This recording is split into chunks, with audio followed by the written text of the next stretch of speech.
Biasa saya nak buka dengan satu ayat daripada surah An-Nur ayat yang ke-35 tentang cerita tentang cahaya ni. Ayat ini terlalu besar sains dan teknologinya. Dari sudut sains dan teknologi lah yang saya lihat. Sumber cahaya utama kita, semua kita sedia maklum, iaitu daripada matahari lah.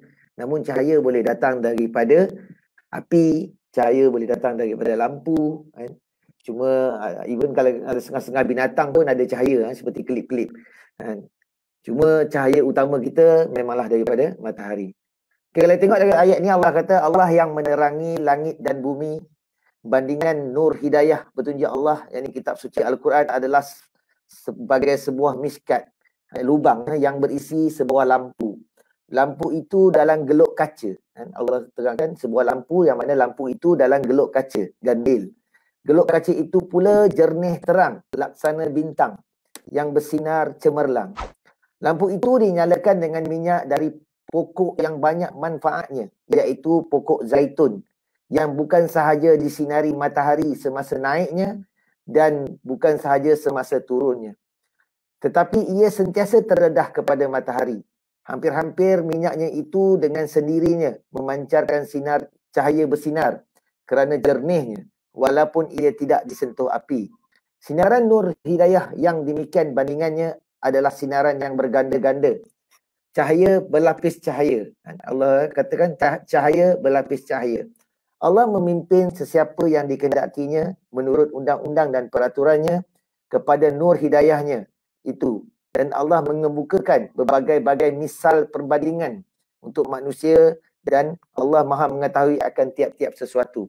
Saya menarik di sini, Allah kata lampu dalam sebuah lubang, miskat, yang ada sebuah lampu, lampu itu dalam gelok kaca. Dan Allah sebut lagi yang di bawah ni cahaya berlapis cahaya. Baik, saya nak kongsi sikit lah. Dulu masa saya kecil ni sudah ada elektrik, tetapi ada kalanya blackout. Bila blackout ni, arwah ayah saya ni dia akan nyalakan pelita lah. Saya tak tahulah generasi hari ni pernah tengok pelita atau tidak. Namun kalau siapa yang masih mengekalkan tradisi memasang, orang kata apa, pelita pada malam malam 7 lekor raya tu, dia mungkin dia orang pernah tengok pelita. Tapi pelita zaman dulu macam-macam rupa kan. Kalau saya lukis kat ni lah rupa masa zaman apa, zaman saya kecil dululah, rupa pelita je kan. Macam itulah lebih kurang pelita dia. Ni saya lukis ni dalam keadaan menegak sini kurang cantik sikit lah. Kalau lukis dalam keadaan cantik, orang kata apa, macam ni lah rupa pelita. Cahaya api ni dia terang. Dulu masa kecil ada elektrik kita main. Tapi bila tiba-tiba tak ada elektrik, masa tu ayah saya pasang dengan pelita. Kami ni pun bergegas lah ambil buku nak baca. Sebenarnya bukan nak baca buku tu, nak duduk dekat pelita tu, nak duduk keliling pelita tu, nak main api kan. Kalau ada nyamuk gigit, naya lah nyamuk tu, kena bakar dekat api tu kan. Kejam jugalah dulu rasanya. Okey, jadi nak bagi lagi terang apa kita buat? Kita letak cermin. Kita letak kaca je ni. Maka dia punya terang tu lagi jelas.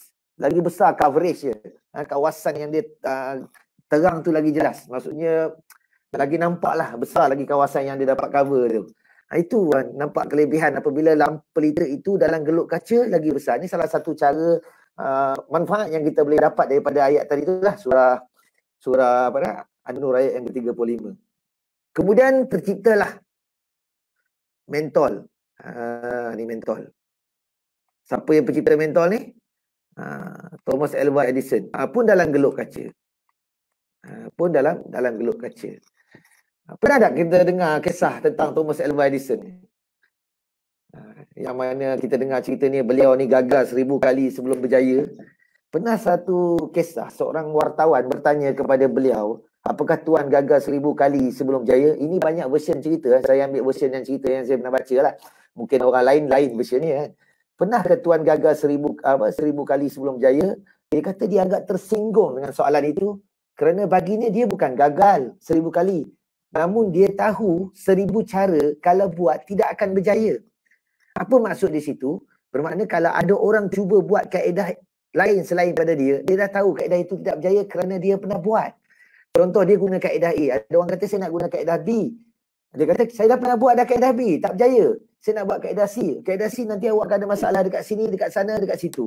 Saya nak guna kaedah D awal-awal lagi tak berjaya. Itu bagi dia. Setiap apa yang dia jumpa yang kata 1000 kali yang orang lain anggap gagal, namun dia anggap itu adalah satu penemuan, satu dapatan yang mana dia boleh guna pakai untuk bagi tahu pada orang kaedah ini takkan berjaya kerana ini, kaedah itu takkan berjaya kerana ini. Namun bagi kita, kalau kita gagal, itulah gagallah segala-galanya. Sebab tu kita heran hari ni apabila anak-anak kita yang ambil subjek sains, matematik, fizik, kimia, apabila mereka gagal sekali, 2 kali, maka kita suruh mereka tukar bidang kepada bidang yang lain. Sedang itu gagal itu bukan satu proses yang salah pun, itu adalah satu proses pembelajaran. Kita harap apabila mereka gagal, kita galakkan mereka lagi untuk berusaha, demi berusaha akhirnya mereka berjaya. Kan? Bukanlah, ini kalau anak kita gagal, janganlah kita condemn dia ataupun kita lemahkan dia, kita galakkan dia dan suruh anak kita bertenang.